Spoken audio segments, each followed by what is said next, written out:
Hello,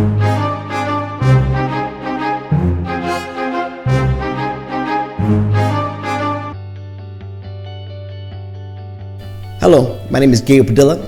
You may know me as a motivational speaker, book author, YouTuber, podcaster, but many people know me as pastor. I've been pastoring for 9 years in Florida, and I love what I do. It has not been easy. There's been many low times. I think a lot of people don't realize what a pastor does and what a pastor is. Pastor doesn't just go up and preach a nice sermon on Sunday, but throughout the week, we have other duties and other responsibilities. A lot of people don't realize that our job is 24 hours. A lot of people don't realize that we're there in funerals and hospitals and counseling and having to provide financially for other people. It's a struggle. It's not easy. We face depressions and insecurities and frustrations, and that's why I created this series. I wanted to open up my heart and my life to share with you some of my struggles, my insecurities, my frustrations, my doubts, my mistakes, in hopes that it will help you to grow. Also clarify any misconceptions that there may be about pastors. Not all pastors are the same. I know my life is not like everybody else, but I just hope that by being transparent and open, it will help you out in some way, form, or the other.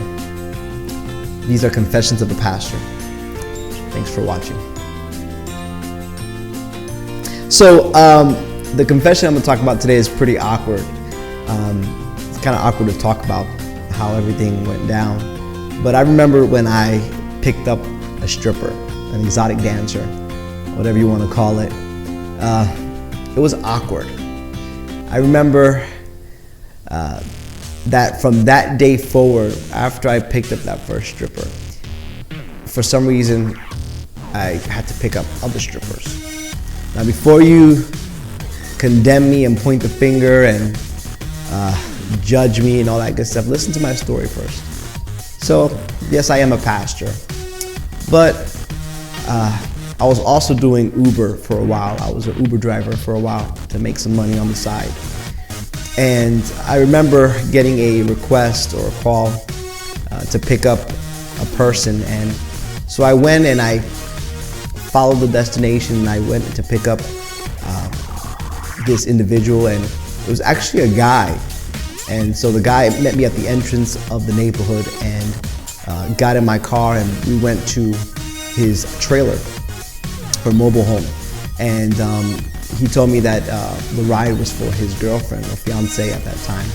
And so we went and he got his girlfriend, they kissed goodbye, they exchanged some words, and she got in the back seat of my car. When we take off, kind of halfway through the neighborhood before we get to the entrance of her neighborhood, she tells me to stop and wonders if she can sit in the front seat with me. So it was kind of awkward, and I was like, I didn't know what to say at that moment. So I stopped the car, of course, and so she came to the front seat with me. And so we're driving, and I'm just, I have, regular casual conversation. And for some reason, I asked her, am I taking you to work? And she's like, yes, you're taking me to, and then the name of the organization or the club that she worked at. And so she started telling me that she was an exotic dancer. And since I'm not really familiar with that, I began to ask her certain questions about that industry. And she began to tell me the money that she made, the money that she could make. And I was just astounded knowing at those figures. And I was thinking to myself, maybe I'm in the wrong field. Maybe I should go be an exotic dancer. No, I'm just kidding. But I remember that we're driving on Orange Blossom Trail. I'm driving her to her job, the club. And it got to the point where she asked me what my occupation, if I did anything else other than drive Uber. And I told her that she would never guess the type of work or type of industry that I'm in, or the type of work that I do. And so she began to name different things. She asked me if I was a police officer or a doctor or a lawyer. She began to just name all these different things, and I kept on telling her, no, you're never gonna guess what I do. And eventually I just told her, I said, well, I'm actually a pastor. And she was like, oh my God, I can't believe it. And then I was just like, and I began to explain to her what type of pastor that I was, the type of church that I pastor. And she was just so excited because she said that before she got in the car, that she had told her fiance that she wanted to seek God more, and she knew that she needed God in her life. And so she felt like this was not a coincidence. And so I began to tell her about the Lord, and I began to encourage her and tell her to, seek the Lord. I told her about the church and so forth. And she asked me to keep her and her boyfriend in prayer. And that's what I did. And so we finally got to where she worked, the club. And, I just began to just tell her to keep, seeking God, don't move backwards, keep moving forward.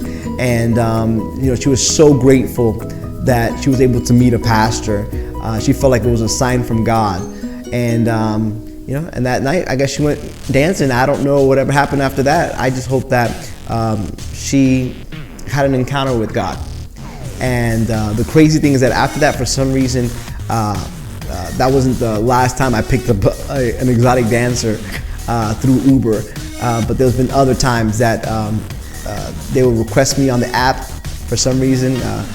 I was close to their homes, and things that I don't push my religion on anybody. I don't just go out and just tell people that I'm a pastor, but any opportunity that I can and that it comes up, I don't mind sharing that I'm a pastor and sharing the love of Jesus. So that's my confession.